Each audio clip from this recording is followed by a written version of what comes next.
Russia has once again launched a massive overnight assault, striking as many as 14 regions across Ukraine. The attack came as Kyiv responded with drone strikes on Russian oil refineries. From Zaporizhia, tragic news emerged: one woman was killed and 30 others were injured, including children. Ukrainian President Volodymyr Zelensky said Russia fired nearly 540 drones and 45 missiles in a single night. He urged the international community to impose tougher, harsher sanctions on Moscow. Soon after, Russia's Ministry of Defense claimed all targets had been hit, though that claim has not been independently verified. We know Russia's full-scale invasion of Ukraine began back in 2022, and this latest strike comes right in the middle of ongoing international efforts to secure peace. Ironically, just days earlier, Kyiv endured the second-largest air assault of the entire war, killing at least 25 people. In southeastern Dnipropetrovsk, regional official Serhiy Lysik reported heavy strikes on infrastructure. In the city of Dnipro, one home was completely destroyed, and even a shopping center was left damaged. It was the second night in a row Dnipropetrovsk came under fire. Earlier this week, Kyiv admitted Russian forces had begun pushing into the area, trying to establish a foothold. Rail lines near Kyiv were badly damaged. Meanwhile, central and southeastern Ukraine bore the heaviest burden of the latest attacks. Emergency crews were seen battling flames in Zaporizhia, while loud explosions echoed across the east. On the other side, Ukraine's military struck back. They reported their drones hit oil refineries in Krasnodar and Syzran overnight, facilities that had already been targeted before. According to Kyiv, the Krasnodar refinery produces up to 3 million tons of petroleum products annually, while the Syzran facility produces as much as 8.5 million tons.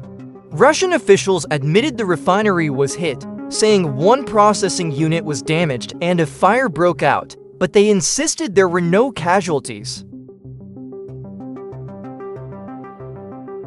Russia's defense ministry also claimed it had shot down 20 Ukrainian drones, including 18 over Crimea, the peninsula Moscow annexed back in 2014, and the Russian military went further, announcing they had captured Komishevka, a small village in eastern Donetsk. Ukraine has not confirmed this claim.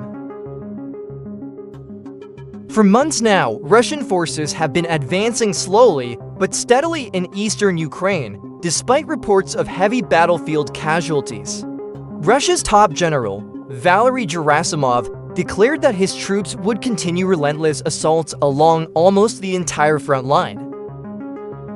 Friday night's exchange of strikes unfolded as US-led diplomatic efforts to end the war remained stalled.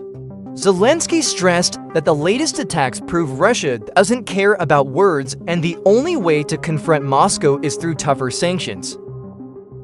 France has already announced it will push for new measures aimed at draining Russia's war resources, signaling yet another round of sanctions may soon be on the table. Russia has confirmed what many feared. On Saturday, Moscow launched a massive wave of strikes using long-range precision weapons from both air and ground, backed by swarms of drones. Their targets: Ukraine's military-industrial facilities, factories working on the Sapson tactical missile system, combat drones, robotic vehicles, interceptors, and loitering munitions. The Russian Defense Ministry boasted that all designated targets were destroyed, but Ukraine told a different story. President Volodymyr Zelensky said most of those attacks were intercepted by air defenses. Still, the cost was tragic: at least 3 lives lost, and dozens more wounded. These long-range assaults have been escalating. Just last week, roughly 24 Russian drones crossed into Poland, the largest violation of NATO airspace to date. 3 were shot down by Polish and Dutch fighter jets. NATO quickly launched Operation Eastern Sentry, strengthening air defense along its eastern flank, But for some allies, that wasn't enough. Poland's foreign minister even suggested that NATO should begin shooting down every Russian drone that dares fly over western Ukraine. From Kyiv, Zelensky pressed the world, again demanding tougher sanctions. If the world delays, if Russia can launch drones into Poland with no consequences, Putin will only take it as permission to wage more war. Meanwhile, Moscow has stepped up pressure on Ukraine's western neighbors. Drones have slammed into Poland, then Romania, and later, Russian fighter jets crossed into Estonia. Some even suspect the drone incidents that shut down airports in Copenhagen and Oslo were Kremlin-linked.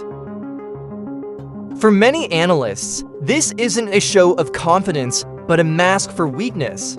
Russia's summer offensive collapsed, costing nearly 220,000 troops for minimal gains. In fact, since 2022, Moscow has lost ground overall, its control shrinking from about 20% of Ukraine to around 19%. That failure has rattled the Kremlin's narrative of inevitable victory. In Donbas, Russian advances stalled after Ukrainian counterattacks, exposing how fragile Moscow's momentum truly is.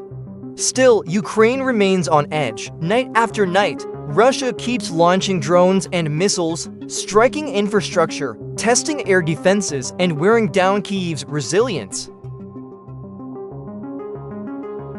The West, critics say, has been too slow.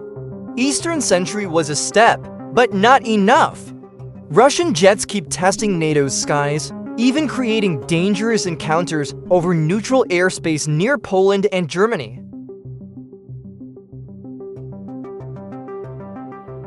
On the global stage, politics complicate everything. Trump has called for a second wave of sanctions, while Europe struggles with limited defense budgets.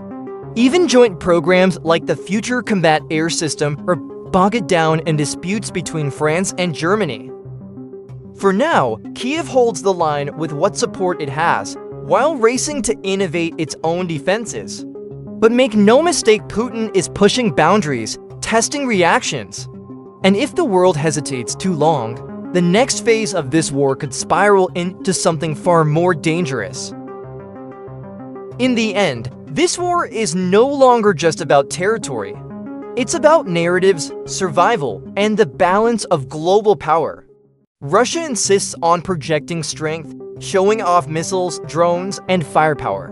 But behind those strikes lies a struggle to maintain the image of control, while casualties rise and progress stalls. Ukraine, on the other hand, stands as a nation that refuses to surrender. Every intercepted missile, every drone shot down, is a reminder that resistance is still alive even when the cost is painfully high. The people continue to endure blackouts, destruction, and fear, yet their will to fight hasn't faded. And then there's the political chessboard. Leaders negotiate, threaten sanctions, or promise support, yet the reality on the battlefield doesn't wait. Soldiers die, cities burn, and families are torn apart while the world debates. For Putin, testing the red lines of NATO may seem like strategy. For Ukraine, it's survival. For the rest of us, it's a dangerous gamble with consequences that could spill far beyond Eastern Europe. So what happens next? That depends on how the world responds. If the global community sends a clear, united message, one that Putin cannot ignore, perhaps escalation can be contained. But if hesitation continues, if divisions deepen, then this war could stretch on, becoming more unpredictable, more destructive, and far more costly. For now, one truth remains. This is not just Ukraine's fight. It's a battle shaping the future of Europe, of alliances, and of global security itself. The stakes are high, and the outcome is still unwritten.